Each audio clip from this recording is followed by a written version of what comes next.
जिले की हर खबर सबसे पहले आप तक पहुंचाने का वादा, बस यही है एक इरादा। आज ही लगाए अपना पद्मेश डिजिटल सेटअप बॉक्स। नमस्कार, आप देख रहे हैं पद्मेश 24/7 कृष्णा संडे के साथ। चलिए न्यूज बुलेटिन की शुरुआत करते हैं हेडलाइन से।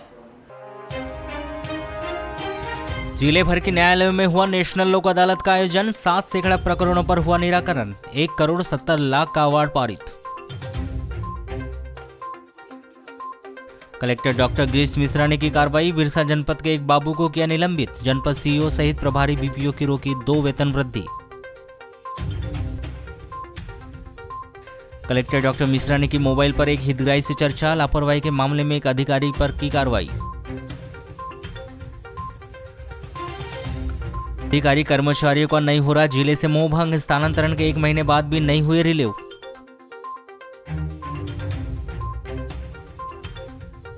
गोंदिया, बालाघाट, जबलपुर ब्रॉडगेज पर दौड़ी डेमो ट्रेन। आगामी दिनों में लोकल ट्रेन के संचालन की जताई जा रही संभावना। लोक सेवा केंद्र से ड्राइविंग लाइसेंस की सुविधा हुई ढेर। 1 महीने में आए महज 2 आवेदन। कोरोना की दूसरी लहर में अन्य विभाग के साथ साथ शिक्षा विभाग के बहुत से कर्मचारी और शिक्षक मौत के काल में समा गए। मध्य प्रदेश शासन की ओर से बड़े बड़े दावे किए गए कि चंद रोज में मृतकों के आश्रितों को अनुकंपा नियुक्ति दे दी जाएगी, लेकिन नियम कायदे और किंतु परंतु सरकारी दस्तावेजों में यह अनुकंपा नियुक्ति उलझ कर रहेगी।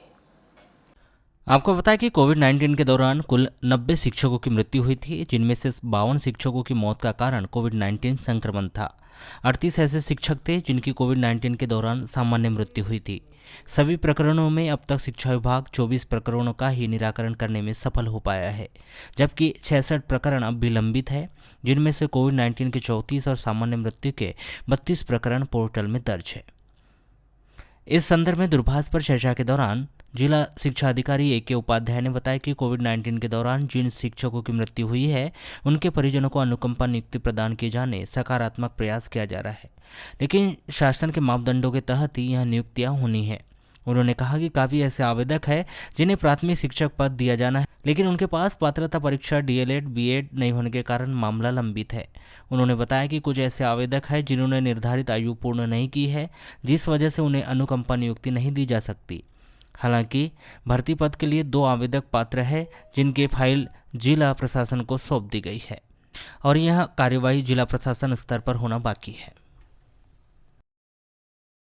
शनिवार की दोपहर को गोंदिया से बालाघाट के रास्ते नैनपुर होते हुए जबलपुर तक ब्रॉडगेज पर डेमो ट्रेन चलाई गई।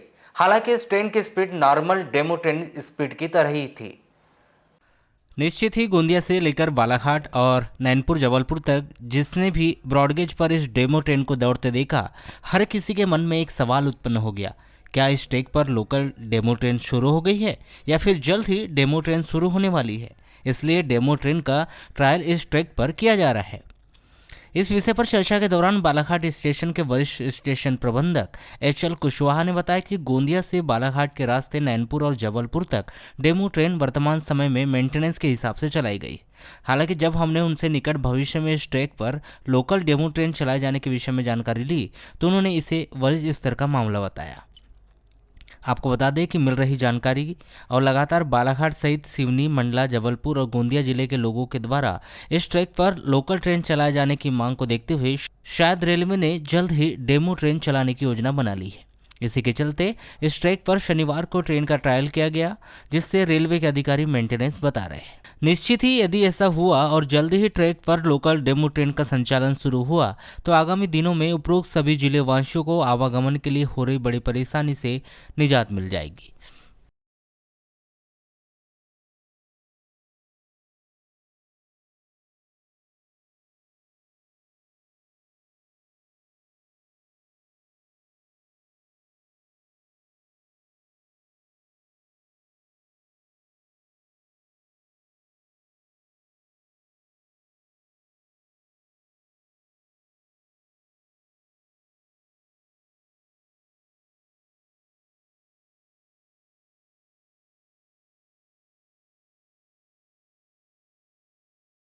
कलेक्टर डॉक्टर गिरीश कुमार मिश्रा ने 10 सितंबर को जनपद पंचायत कार्यालय बिरसा का आकस्मिक निरीक्षण किया और वहां की व्यवस्थाओं को देखा।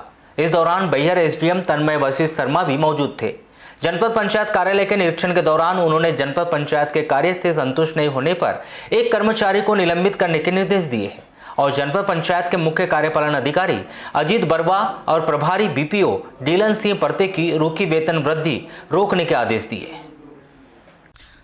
जनपद पंचायत कार्यालय के निरीक्षण के दौरान उन्होंने जनपद पंचायत के कार्य से संतुष्ट नहीं होने पर एक कर्मचारी को निलंबित करने के निर्देश दिए हैं और जनपद पंचायत के मुख्य कार्यपालन अधिकारी अजीत बरवा और प्रभारी बीपीओ डीलन सिंह परते की रुकी हुई वेतन वृद्धि रोकने के आदेश दिए। कलेक्टर डॉक्टर मिश्रा ने जनपद पंचायत बिरसा के निरीक्षण के दौरान स्थापना शाखा का निरीक्षण किया। स्थापना शाखा के अभिलेखों के निरीक्षण में पाया गया कि ग्राम पंचायतों के सचिवों की सेवा पुस्तिका 2 वर्ष से अधिक अवधि से अपूर्ण है। स्थापना शाखा प्रभारी लिपिक भोजराज सेनभक्त अनुपस्थित पाया गया। इस पर उन्होंने स्थापना शाखा प्रभारी लिपिक भोजराज सेनभक्त को निलंबित करने और प्रभारी बीपीओ डीलन सिंह परते की 2 वेतन वृद्धि रोकने के निर्देश दिए। बालाघाट जिले की प्रशासनिक व्यवस्था कितनी अधिक बिगड़ेल है, जंगल में किस तरह का जंगल राज चल रहा है, इस बात की बानगी महज 2 दिन में ही नवागत कलेक्टर डॉक्टर गिरीश मिश्रा के निरीक्षण के दौरान सामने आ गई कि कैसे हितग्राही परेशान हो रहे हैं और सरकारी कार्यालय के अधिकारी और बाबू मौज कर रहे हैं। शनिवार को कलेक्टर डॉक्टर गिरीश मिश्रा ने बिरसा जनपद पंचायत का औचक निरीक्षण के दौरान सामाजिक न्याय शाखा के निरीक्षण के दौरान पाया कि पोर्टल पर संभावित पेंशन के पात्र 4000 से अधिक हितग्राहियों के पेंशन आवेदन लंबित है। पेंशन संबंधित प्रचलित नस्तियों के निरीक्षण में पाया गया कि पेंशन संबंधी आवेदन कई माह से लंबित है और शाखा में प्राप्त पेंशन संबंधी आवेदन के लिए कोई पंजी संधारित नहीं की जा रही।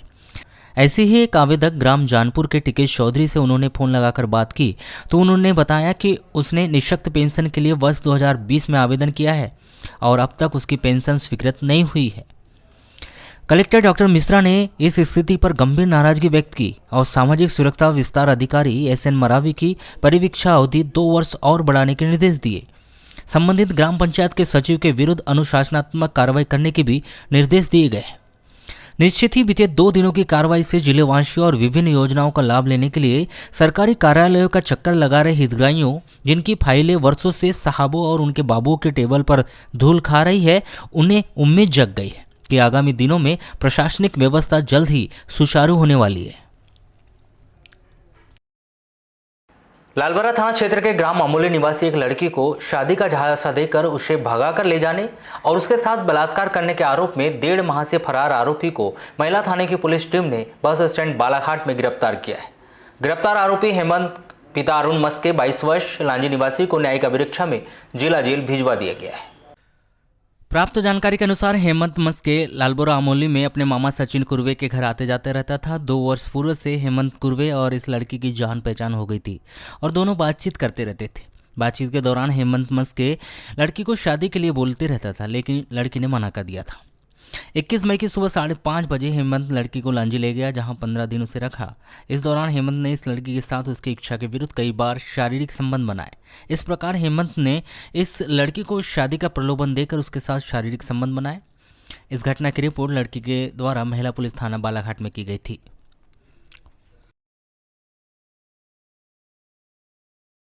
भरवेली पुलिस ने अपने थाना क्षेत्र के मरारी टोला में 2 दिन पहले एक सुने मकान से करीब 50,000 रुपए के सोने चांदी के जेवरात और नकदी रुपए चोरी करने वाले एक नाबालिग सहित 4 आरोपियों को गिरफ्तार कर लिया है। 9 सितंबर को दिन दहाड़े यह चोरी मरारी टोला निवासी कारीबाई के सोने मकान का ताला तोड़कर की गई थी। गिरफ्तार 3 आरोपी, जिनमें कटर उर्फ जयदीप पिता टेकचंद इल्लारे 30 वर्ष, सागर पिता धीरण बाहेश्वर 18 वर्ष, दोनों ग्राम मरारी टोला भरवेली, और राजा उर्फ मोहित पिता ज्ञानदास मानेश्वर 19 वर्ष हीरापुर निवासी है, जिन्हें यहां की विद्वान अदालत में पेश किया गया। वहीं एक नाबालिग आरोपी को बाल न्यायालय में पेश किया गया है। प्राप्त जानकारी के अनुसार भरवेली के मरारी टोला निवासी कारीबाई इन दिनों वेश्यावृत्ति के मामले में 1 माह से जिला जेल में बंद है, जिसके घर में उसकी 17 वर्षीय नातिन अकेली रहती है। 9 सितंबर को 10 बजे मनीषा अपनी नानी कारीबाई से मिलने बालाघाट जेल गई थी। 12 बजे करीब मनीषा अपने घर आई तो देखा कि घर के दरवाजे का लगा हुआ ताला टूटा हुआ था, दरवाजा खुला हुआ था। घर के अंदर जाकर देखा तो लकड़ी की अलमारी का भी ताला टूटा हुआ था। करीब 2 दिन पहले एक सुने मकान में इन लोगों ने ताला तोड़ के चोरी की वारदात करी थी। इस पर से मुखबिर की सूचना पे से इनको पकड़ा गया है। पकड़ के इनसे पूछताछ करने पे इनके द्वारा चोरी करना स्वीकार किया गया है और इनसे जो चोरी किया था मसूदा वो बरामद कर न्यायालय पेश किया गया है। 2 मराठी टोला के हैं और 2 हीरापुर के हैं।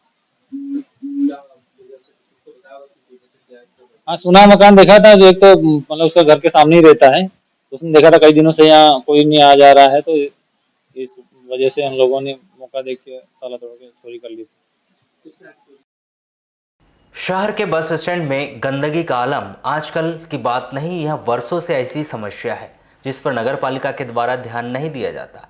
नतीजा यात्रा से पहले और यात्रा के बाद लोगों को गंदगी का सामना करना पड़ता है।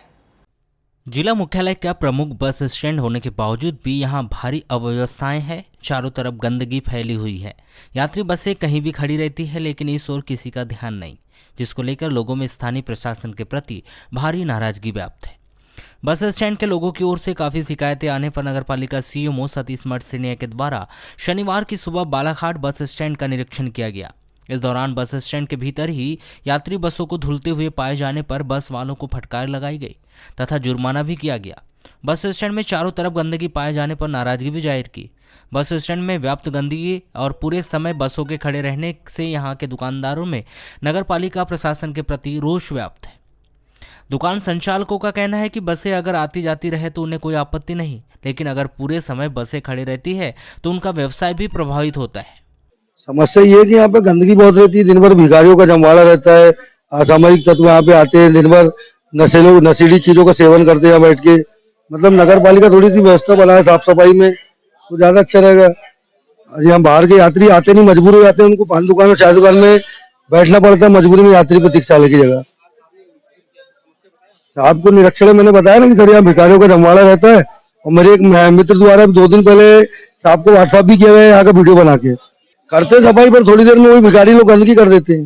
सफाई तो रोज होती है, प्रतिदिन होती है, और 1 घंटे 2 घंटे बाद वो भिखारी लोग गंदापना कर देते हैं। परेशानी ये है कि पीछे की जो अपनी दुकानें हैं ये दिखती ही नहीं सामने से, और पूरा सामने से जो है सबका बढ़िया उधर चलते रहता है। अपनी जो दुकानें हैं पीछे बसों के कारण भी, दूसरी बात ये गंदगी है यहाँ बस स्टैंड में, उसके कारण हमारी दुकानदारी में बहुत फर्क आ रहा है। व्यवस्था ये होना चाहिए, बस जैसे आती है जाती है चले जाना चाहिए, और यहाँ जो है थोड़ा बहुत हमारी पीछे दुकानें दिखना चाहिए। टाइमिंग जो है अपना टाइमिंग से आए जाए कोई दिक्कत नहीं है, लेकिन ये हमेशा भी खड़ी रहती है गाड़ियाँ, इससे अपन को बड़ी दिक्कत है। देखो काम ऐसा है, प्लान जो है वो उनको मालूम है, अपन को तो इतना मालूम था कि मॉडल बस स्टैंड बनने वाला, लेकिन बना नहीं अभी तक। कोई भी यानी जो भी बोलेंगे, इनने बोले थे, कोई भी काम सही ढंग से नहीं हुआ। कुछ दुकान संचालकों ने कहा कि नगरपालिका बालाघाट के द्वारा इसे मॉडल बस स्टैंड बनाने की बात कही थी, लेकिन यहाँ मॉडल बस स्टैंड कहीं भी नजर नहीं आ रहा है। दूसरे शहर के बस स्टैंड स्वच्छ दिखाई देते हैं। अगर यहाँ भी 2-4 कर्मचारियों को बालाघाट नगरपालिका के द्वारा तैनात कर साफ सफाई की जवाबदारी दी जाए तो काफी हद तक बस स्टैंड की व्यवस्था भी सुधर जाएगी। समस्या तो यही है कि काफी समय से बस स्टैंड का निर्माण हुआ था, यहाँ का सीमेंटीकरण हुआ था, उसके बाद में कुछ काम अधूरा छोड़ने के बाद में यहाँ की ना साफ सफाई होती है, न यहाँ की कभी देखरेख होती है। जो नियमित रूप से सफाई होना चाहिए उसके बारे में तो बात ही नहीं कर सकते हैं अपन। यहाँ तो महीनों से कोई देखने नहीं आता, क्या बोल सकते हैं। उम्मीद पर दुनिया कायम है। क्या होना था, अब ऐसा है, देखो बालाघाट जो जिला है मुख्यालय, उसका ये बस स्टैंड है, यहाँ पर चारों तरफ के लोग आते हैं। उसके हिसाब से सोच लो आप कि यहाँ पर कितनी सारी मूलभूत व्यवस्थाएं होना चाहिए। बोले तो थे उस समय में पूर्व अध्यक्ष ने कि मैं इसको मॉडल बस स्टैंड बनाऊंगा करके, वो पता नहीं कौन सा है क्या है, उसका तो मॉडल आज तक पता नहीं चला। पूर्व कलेक्टर भी आए थे, उनने भी बहुत कुछ करके गए थे, लेकिन ज्यों की लंका त्यों। नगर पालिका की व्यवस्था यही होनी चाहिए कि सुबह के टाइम पे जो साफ सफाई होती है, कई बार देखने को मिलता है कि दूसरे बड़े शहरों में 3-4 बार गाड़ियों का आवागमन होता है, कचरा गाड़ियां आती जाती हैं, साफ सफाई बनी रहती है। दूसरी चीज आप देख लोगे कि यहाँ पे पार्किंग की व्यवस्था ढंग से नहीं है, दिन भर ऐसी गाड़ियां खड़ी रहेंगी। जो हम लोग की दुकान संचालक है, हम लोग कई बार हम लोग देखते हैं कि बसों के कारण से हमारी दुकानें ढक जाती हैं, कोई व्यवस्था समझ में नहीं आती है, कचरा पड़ा रहता है। इसके लिए यही चाहते हैं नगर पालिका से कि कम 2-4 कर्मचारी या दिन भर में 2-3 बार गाड़ियां घूमे, जिसके वजह से जो कचरा इधर उधर पड़ा रहता है वो गाड़ियों में संपीड़ित होता है। निरीक्षण पर पहुंचे नगरपालिका के सीएमओ ने स्वयं माना कि बस स्टैंड का हालात बहुत अधिक खराब है। पूरे बस स्टैंड की व्यवस्था को सुधारने के लिए उनके द्वारा टीम गठित कर काम करवाया जाएगा। निरीक्षण में लगातार शिकायतें मिल रही थी कि बस स्टैंड पर बस संचालकों के द्वारा बसें धोई जा रही, जिससे कि गंदगी हो रही है। और साथ ही साथ यहाँ पर जो बस स्टैंड है, यहाँ पर कुछ भिखारी लोगों के द्वारा यहाँ पर कब्जा कर लिया गया है, जिसपे यहाँ पर रात में वो अन्य किसी को नहीं बैठने देते हैं और उन कुर्सियों पर कब्जा कर लिया उस पर्टिकुलर एरिया पर। तो यही मैं देखने आया था कि वास्तविक स्थिति क्या है। तो वास्तविक स्थिति देखने में ये आया कि एक बस वाले यहाँ पे बस धो रहे थे, तो उन पर हमने जुर्माने की कार्रवाई की है और यहाँ पे भिखारी तो कोई नहीं मिले हैं मुझे। तो शाम को मैं फिर कोशिश करूंगा निरीक्षण करने की कि शाम को अगर वो मिलते हैं तो उन पर कार्रवाई की जाएगी, उनको भी यहाँ से हटाया जाएगा, क्योंकि उन्होंने यहाँ पे परमानेंट अड्डा बना लिया है बैठने का। जो बसें यहाँ पे अनावश्यक रूप से एक एक दिन खड़ी रहती हैं, 2-2 दिन खड़ी रहती है, जिसकी वजह से उसके नीचे गंदगी होती है। तो इस पर भी हम बस संचालकों को बुला रहा हूँ अपने नगरपालिका कार्यालय, उनको बुलवाया है और क्या नियम है उसके अकॉर्डिंग ही इन पे हम कार्रवाई करेंगे। अनावश्यक रूप से कोई बस खड़ी नहीं रहेगी, जिससे कि यातायात में बाधा न पहुंचे। जिसका अधिकार है बस संचालकों का, जितनी जगह चाहिए, जितने समय के लिए चाहिए, वो हम माननीय कलेक्टर महोदय से चर्चा करके, प्रशासक महोदय से चर्चा करके उपलब्ध करवाएंगे। प्रशासकीय कार्य व्यवस्था को दुरुस्त करने के लिए शासन के द्वारा अधिकारियों से लेकर कर्मचारियों के स्थानांतरण की प्रक्रिया समय समय पर की जाती है। पिछले महीने अगस्त में शासन ने लगभग सभी विभागों में इस प्रक्रिया को अपनाते हुए कई अधिकारियों और कर्मचारियों को इधर से उधर किया था, लेकिन जिले में अब भी ऐसे कुछ अधिकारी कर्मचारी हैं जिनका स्थानांतरण होने के बाद भी वे जिले में जमे हुए हैं। इन दिनों जिला चिकित्सालय में पदस्थ सहायक ग्रेड 3 कर्मचारी अब्दुल कादर फखरुद्दीन रजा और जनजाति कार्यालय विभाग में पदस्थ सहायक आयुक्त सुधांशु वर्मा इसी मामले को लेकर जमकर सुर्खियां बटोर रहे हैं। जहां अधिकारियों कर्मचारियों के स्थानांतरण के बावजूद भी वे अब तक विभाग से रिलीव नहीं हुए हैं। आपको बताएं कि पिछले कई वर्षों से स्वास्थ्य विभाग में पदस्थ बाबू कादर फखरुद्दीन रजा के घर 4 अगस्त को लोकायुक्त की टीम ने आय से अधिक संपत्ति के मामले में छापामार कार्रवाई की थी, जिसमें स्वास्थ्य विभाग के बाबू के घर से लोकायुक्त की टीम को 1,08,79,559 रुपए की संपत्ति हाथ लगी थी, जिसके बाद वे अवकाश पर चले गए थे, जो आज तक विभाग में वापस नहीं आए। इसी बीच 31 अगस्त को संचालनालय स्वास्थ्य सेवाएं प्रदेश शासन के द्वारा उनका स्थानांतरण जिला बुरहानपुर किया गया था। जारी किए गए इस आदेश में 1 सप्ताह के भीतर उन्हें नवीन पदस्थापना पर पदस्थ होने के लिए कहा गया था। जारी किए गए आदेश में स्पष्ट उल्लेख किया गया था कि किसी भी प्रकार का अवकाश मान्य नहीं किया जाएगा। वहीं जारी किए गए आदेश को तत्काल अमल में लाने के लिए कहा गया था, लेकिन 2 सप्ताह बीत जाने के बाद भी ना तो वे अब तक विभाग से रिलीव हुए और ना ही उन्हें विभाग ने रिलीव किया है और ना ही उन्होंने नवीन पदस्थापना का पद ग्रहण किया है। दूसरा नाम इन दिनों जनजाति कार्यालय बालाघाट के सहायक आयुक्त सुधांशु वर्मा का काफ़ी सुर्खियों में है। तो अपने स्थानांतरण के 1 महीने के बाद भी वे बालाघाट में जमे हुए हैं। मोबाइल पर की गई चर्चा के दौरान जिला अस्पताल civil surgeon doctor A.K. Jain ने बताया कि उनके विभाग में पदस्थ बाबू कादर फखरुद्दीन रजा के घर लोकायुक्त का छापा पड़ा था। उसके बाद से ही वे अवकाश पर गए हुए हैं। जब वे अवकाश से वापस आएंगे तब उन्हें रिलीव कर दिया जाएगा।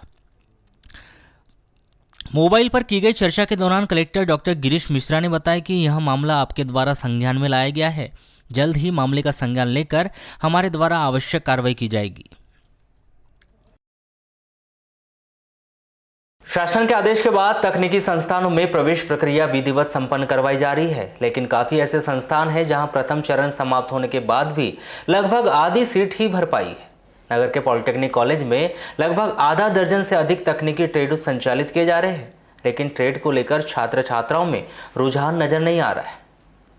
पॉलिटेक्निक कॉलेज में मैकेनिकल, सिविल, इलेक्ट्रिकल और कंप्यूटर जैसे ट्रेड संचालित किए जा रहे हैं, जिसकी कुल सीटें 252 हैं, लेकिन प्रथम चरण की काउंसलिंग समाप्त होने तक 121 छात्रों ने ही प्रवेश लिया है। पॉलिटेक्निक कॉलेज के प्राचार्य RM सोनवे ने बताया कि कोविड-19 के कारण प्रवेश प्रक्रिया काफ़ी विलंब से आरंभ हुई, जिसके कारण काफ़ी सीटें अब तक नहीं भर पाई।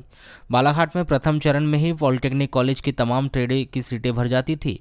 उन्होंने बताया कि कंप्यूटर ट्रेड में अब तक केवल 14 छात्रों ने ही प्रवेश लिया है। तो बच्चे इस बार थोड़े से कम अभी तक जो है फर्स्ट राउंड में पहुंचे। अदरवाइज हर वर्ष जो है हमारे यहाँ फर्स्ट राउंड में 100% एडमिशन हो जाते थे। आज की कल की स्थिति जो है, हमारे यहाँ जैसे मैकेनिकल में बच्चे 63 बच्चे अलॉट हुए थे, उसमें 33 बच्चों ने एडमिशन ले लिया है।